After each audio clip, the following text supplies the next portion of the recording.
Every house in town had its own story, but none carried whispers quite like the one at the edge of the hill.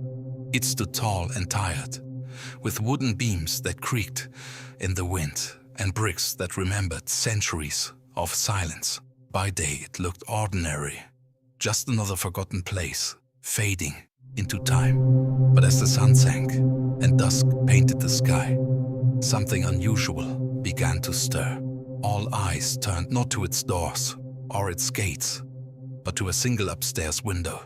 That window glowed softly, a strange light that no lantern or candle could explain. There was never a shadow of movement inside, never a figure passing by. And yet, the faint glow burned steadily, night after night, like a watchful guardian. Children dared each other to stare up at it, though most turned away quickly, because when you looked too long, you noticed something more than light. The glass seemed to bend, shimmer, and reveal a shape, pressing close to the pane. And then, with chilling certainty, you realized it was an eye, not a painted mark, not a trick of reflection, but a living, unblinking eye, round, silent, and always fixed directly upon you. The braver children swore their eyes seemed to know them, as if it could read their thoughts. Others whispered that it showed not your reflection, but your deepest fears. One saw her lost doll pressed against the glass. Another saw her father walking away. The older folk never looked, claiming they already knew what they feared. But travelers sometimes passed the house, strangers, bold enough to laugh at the tales.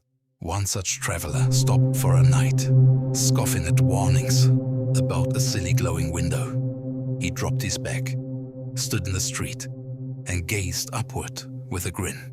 For a long while, he saw nothing, only faint light through the glass. But as midnight fell, the glow shifted, growing brighter, sharper, almost alive.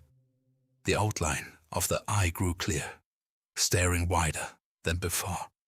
As if waiting for him, he leaned closer, drawn by curiosity. Though the hairs on his neck rose with warning, the air around the house thickened, the silence heavy enough to hear his own breath.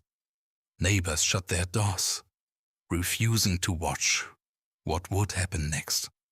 By morning, the window stood empty again. The glow faded to nothing, but the traveler's belongings lay scattered on the path, while he himself was nowhere to be found. And even now, if you walk past that lonely house, at dusk, the window still waits,